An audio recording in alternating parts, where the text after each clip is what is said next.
Hello, guys. Good evening, everyone, and welcome back after a week-long break. We are back with another race, and this time I'm gonna commentate alone only because at the moment I just feel like commentating alone. But next week another person is coming back and gonna commentate with me. So this is one of those small times I am talking alone. The next race is going to be held in the Circuit of America, basically at my most beloved track. Insert sarcasm here because I hate that track.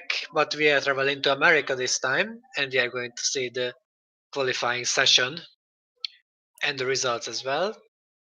And if this is going to, and yes, so before I said it will be a completely dry qualification session, so we are not expecting any rain, just like usually. And if downstairs the people are going to scream continuously while I'm talking, then I swear to it, I'm gonna go there and hit the table because they can never stay silent. And as I can see and hear, they are still screaming even though they are sitting in front of each other and next to each other, and the distance is not even 1 meter. So that's great. I mean, it's my personal problem. You guys can't probably hear anything about that, so that's very great. You can hear them, okay. If you guys can hear them, then I will close the door. I just don't want to stand up right now because I'm very lazy, as always. But that doesn't matter. I'm here, I'm commentating, I'm enjoying my time, I'm enjoying that I can commentate now. And if anyone is playing R Factor 2, then please type in the chat because I need big help about that. Okay, tell me if it's bothering or too bothering. As I said, I will close the door. Okay, that's good. 25 minutes is underway. If somebody wouldn't know, Rosetta Martez is still in the championship even though he retired, and David Greenwood scored maximum points last weekend. Basically, um, he got pole position and the race win as well. That's 11 points, and Martez managed to retire. So the difference between them is 12 points now. And I would say Julius Anderson is the other one who is still able to catch Martinez. I'm not really sure if Anders is really having the chance or the edge on him, but David Greenwood is definitely someone who could be another champion in this DTM. I think for the first time since the DTM championship is going on. On the screen we can see Mateusz Tervik, the newbie of the 2018 season. As we can know, Tervik was racing here back then, but after after banning someone from the series, Turvik came back on the lousy string. But ever since then, he's not been too successful. Only 5 points to his name. His best finish was at Red Bull Ring. He got fifth, then the Nürburgring 8th. In the side positions, he didn't manage to score any points, but he didn't retire either. So that's a good statistic. That's very good for sure. The big question is for Turvik if he can profit anything out of the next races, if he can get up to better positions, because the 21st place in the drivers championship is not so good and he should try to improve as much as he can. I don't think he's at risk of losing his DTM seat yet, knowing the fact that he joined halfway through the season and he missed 6 races, and during these 6 races he could have had all the chances in order to get good results. But for sure, it might be a bit concerning for him that his results weren't on top at the moment. I mean, not at the moment, but till then. Now he can prove his worth, starting with a 17.7 first sector. It's 17.8 if we are going upwards a bit. It's 2 thousandths of a second away from 118. I mean, not 118, but 17.8. Sometimes I forget how to talk, so excuse me about that. That's a common problem which is coming back.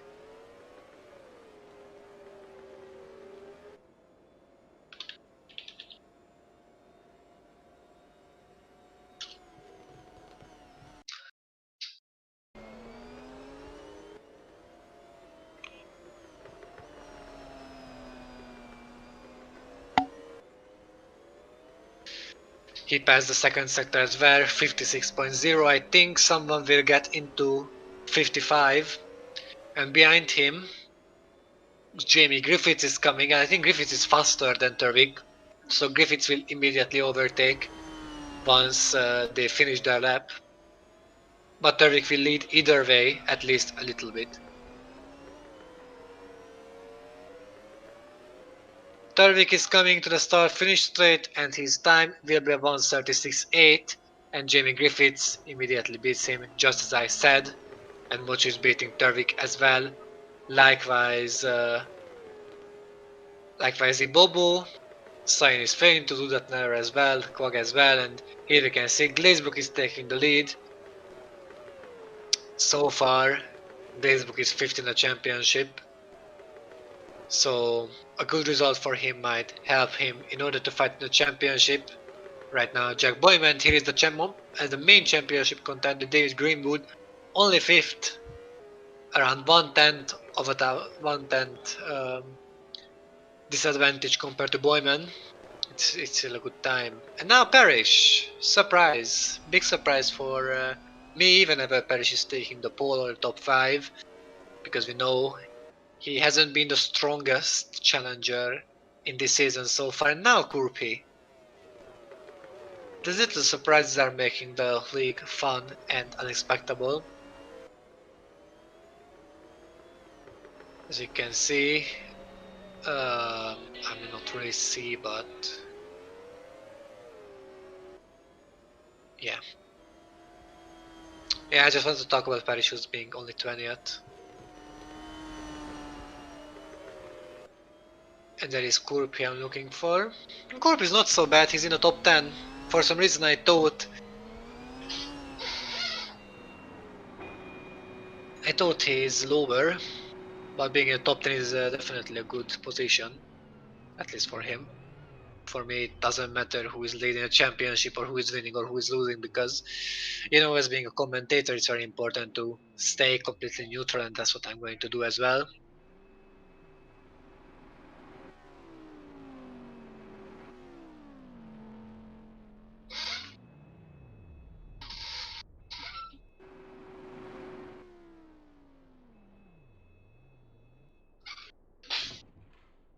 Good news. I don't know if any of you cares, but I got my steering wheel back, and my steering wheel is working perfectly. So my immediate response for that was to go to R Factor 2 League, and sadly, as we got the new UI, basically, or user interface, basically, the game got pretty glitchy and pretty buggy, like you couldn't save setups, or you couldn't assign your buttons to certain actions, which was quite weird. And if you guys are playing with R Factor 2 like anytime soon, you should revert to the old user interface in order to make the game less glitchy and less buggy. Of course, the old one shouldn't be problematic at all. But I will do my researches in order to make a perfect decision. Like the physics shouldn't change too much. I mean, it shouldn't change at all. It would be pretty bad if the user interface would change the physics of the game. Like nonsense. But enough talk about me and about my game. And let's go back to the DTM. Nowadays, sometimes I have trouble to keep talking about something like now I'm talking about something, but being a little more detailed with words is causing trouble for me even in Hungarian, and I wonder what could be the reason. Like I try to even change in Hungarian. It's a strange phenomenon I'm experiencing nowadays. Maybe because I'm not commentating too much, just only once a week. Plus, you know, when you're using English more than your native language, after a while, then you are starting to forget words on your native language. I bet some of you have experienced that. Or if not, then try it out. Like talk continuously on your native language, and then after a while, for 1 week or two, just use English more, and you will experience forgetting words and having difficulties to talk continuously on your native language. Sure, not that quickly, because for me it took like 2 years in order to happen. So it's not a quick thing to happen, so don't worry about that. Michael Mocho is the next one who is starting the second wave with his very unique, very colorful, and basically unmissable car. Like, he has one of those cars which are completely unmissable thanks to being completely unique and completely unique, basically. Yes. Not a bad first sector, but compared to himself, he's losing time already. So yeah, sometimes I am experiencing myself, not knowing what to say, mainly now as well. It's as I said, it's unusual.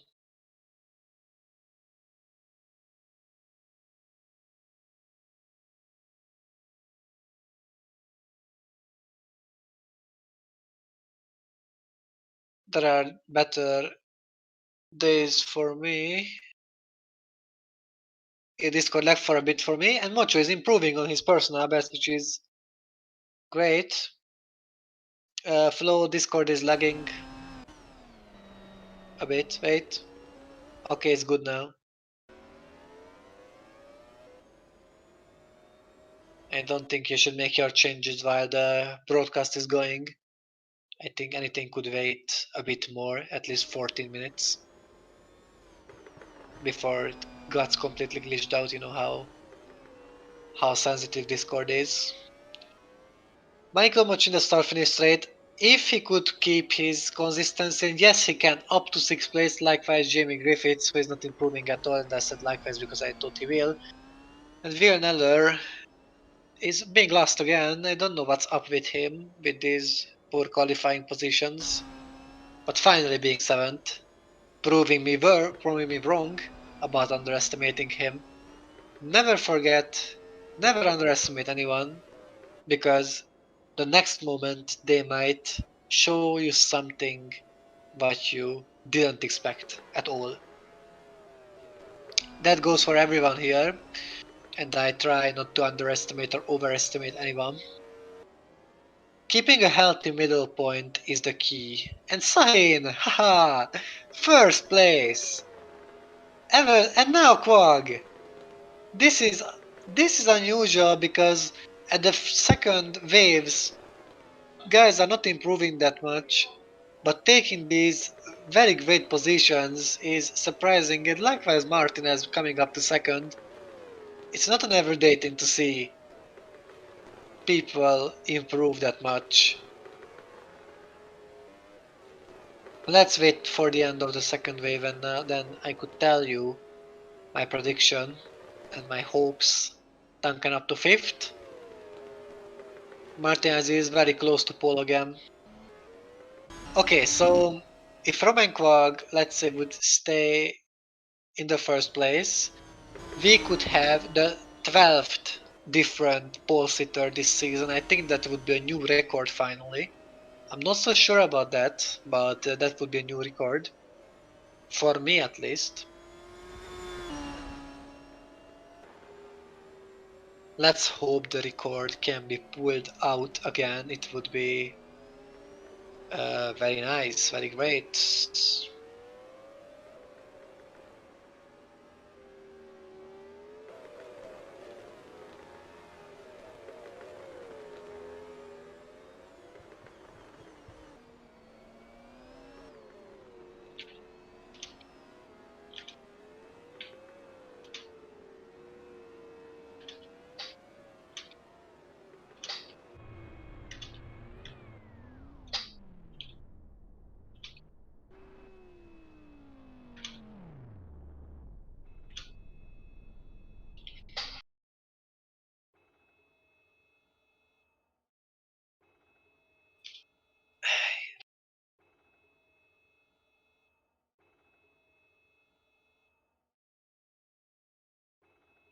Hmm. Yeah, sorry, I'm here again. Just a bit busy. Pardon me.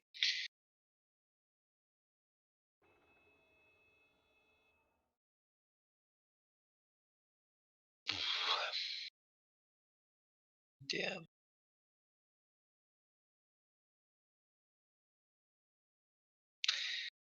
I'm honestly thinking about taking a little break of commentating because something is not right. I will think about this, of course, but I think announcing it like right now is something I should do, and I should let you know, guys, what I'm thinking, what I'm feeling like. I'm always liking to speak my mind out. I speak my mind. This is a bit more correct grammatically. So I have no idea what will I do in the next weekend or after this weekend, but I've been thinking about that. You guys could tell me what you're thinking about that. What's your opinion? I'm curious actually. Just nowadays I don't feel like I'm doing a good enough job as a commentator, mainly because of because of the my word knowledge, and well, not really because of my word knowledge, but I have no idea nowadays what to talk about. Like, sure, commentating the exact situation what is going on the screen is something, but it's not natural. At least not for me.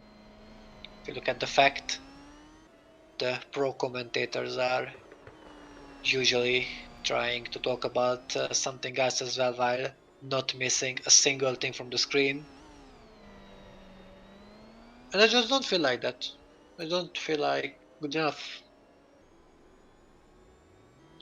And like I have no idea what is causing it.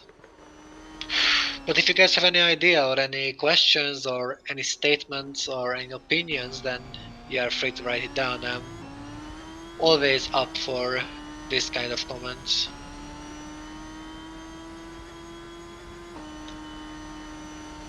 Macho is coming again.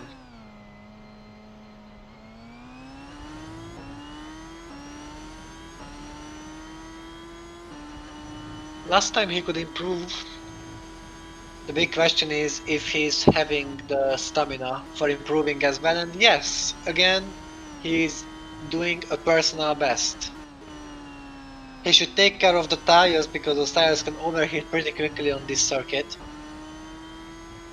And completing a lap here is about preserving tire temperature and just keep them down.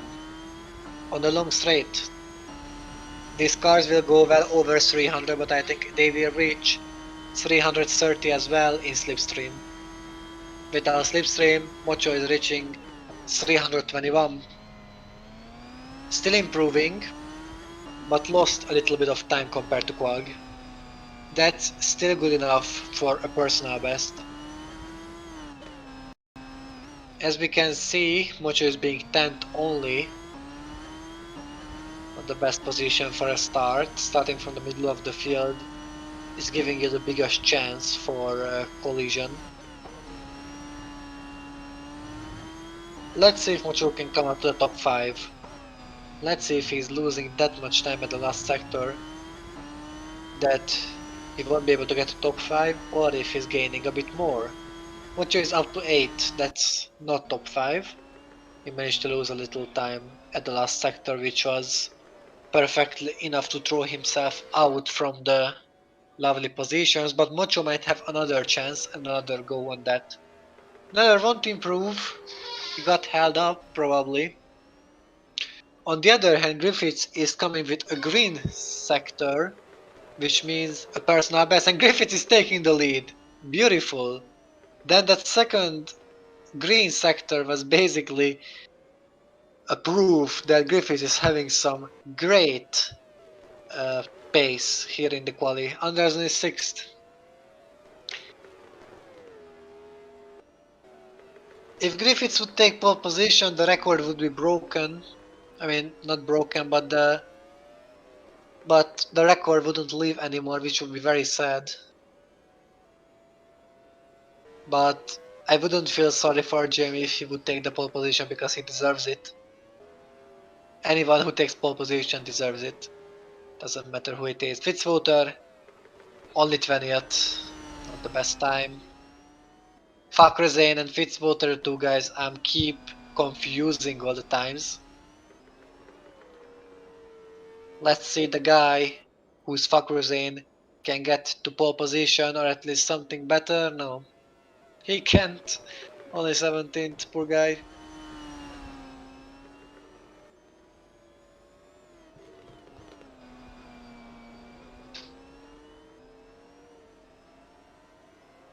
Duncan won't improve, that's for sure. This is a very bad time.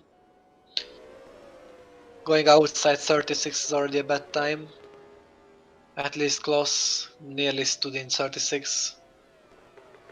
But didn't really. A bad quali for Ionescu, and I think Ionescu can't even do another run. Most of the racers won't be able to do another run, so...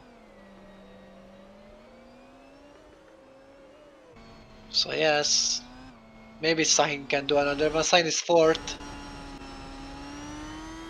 He made a mistake? Yes, he made a bit of mistake. He went through the baller. I don't think that's a common thing. It was the only one off. Yeah. He went through the baller as well, then never mind. This is a normal pit entry. Ah, no. Koak didn't. Martin has a bit. That's just a normal GP4 line, it's okay. So he was pushing as hard as he could, so he can get into the pit box and make the team change his tires, just to force himself for another run.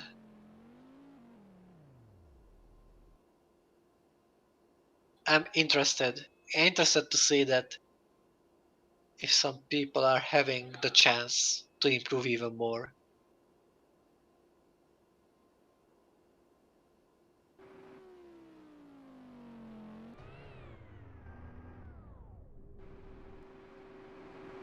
Basically the calm before the storm. Yes, Neller is having another chance for sure.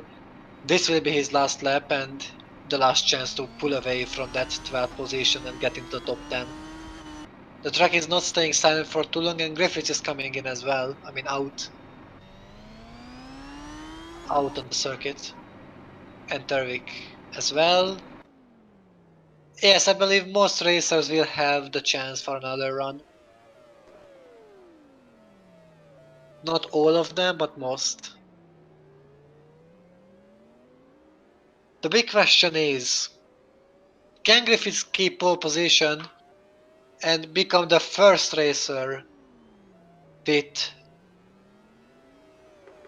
with a double? No, actually no, because Greenwood already has two pole positions. Then sorry, the record was already broken at Montreal. I didn't pay attention to that, so apologize about that. And there is no record. Anyone can take pole position without me feeling bad, so that's no problem at all. At least not for me.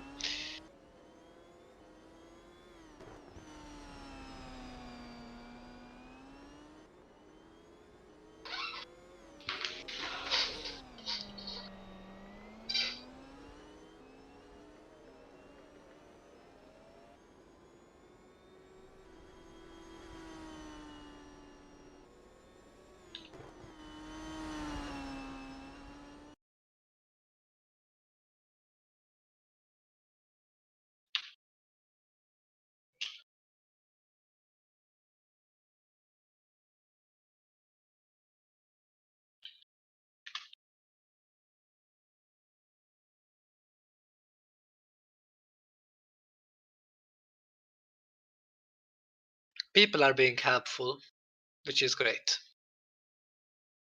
Let's see Villeneuve. Can he take pole position this time? Or he's staying outside the top 10 as he's doing it in most of the qualies.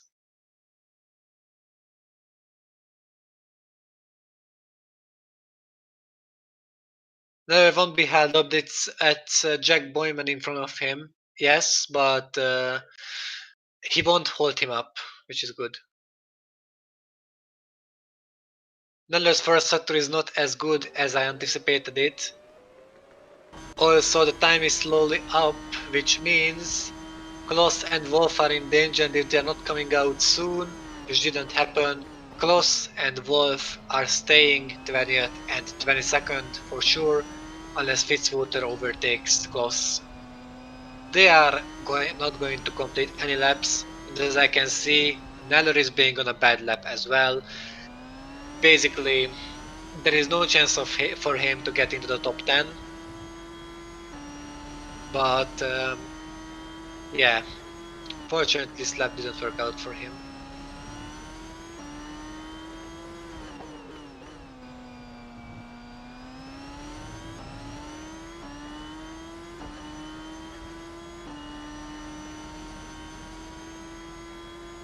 And yeah, 8 tenths of a second.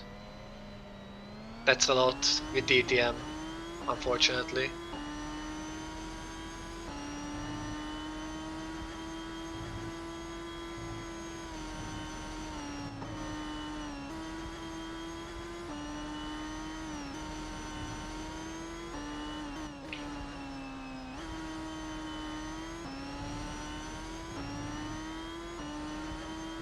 Why are you watching Neller still?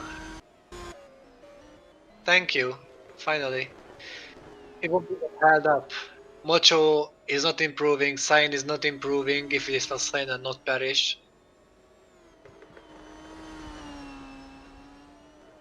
Quag is not in a good lap either. It starts to be certain that Griffith is taking pole position for the US Grand Prix as they are flowing down, and so far the drivers are not putting great laps. Fakrzen is up to 12th. Anderson. Anderson is one of the main contenders of Griffiths. And beautiful! Anderson is taking the lead at the last moment. And Julius Anderson, if not Griffiths, then Anderson will be the second guy who is taking basically the double pole, because first was Greenwood and then Anderson. The big question is if anyone else can improve, but that steal at the end is beautiful, and Ionescu is coming, but he can't. He's messing up the last sector. And now Martinez is not seeming on a good lap either. Darabos is finishing in front of him. Who's behind Martinez on the time lap? Fitzwater. Fitzwater is also improving on his personal best. Fitzwater is the only one who can take it away from Anderson. He's coming, he's coming, he's coming, he's coming, and yes! And Fitzwater is taking the lead now, and Anderson is going backwards. It's a great scenes to see on the qualification session. I can't believe how tight that was. They kept raining down amazingly, and at the very end, Fitzwater is taking the lead from Anderson, while Anderson took it away from Griffiths. I don't know if you ever saw something like that before. I didn't. This is wonderful. And many are surprised. Many are very much surprised to see that scenery. I can't believe it. Yes, it was beautiful. So as we can see, Fitzwater with the last minute pass. Then Anderson, Griffiths, Quag, Martinez, Sain, Kurpi, Duncan, Parrish, and Boyman are the first 10.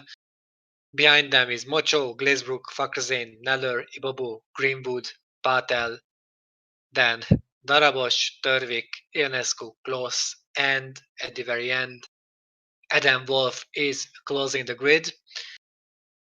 With that, with basically Fitzwater taking the lead, that never happened before. So Fitzwater is being the 11th pole sitter of the season. It's a great thing. And let's hope he can keep his pace for tomorrow. For now, I was Miklos Gal. This was the DTM quali. Let's hope everyone liked it. And see you guys tomorrow at the usual time. But till then, take care of yourself and goodbye.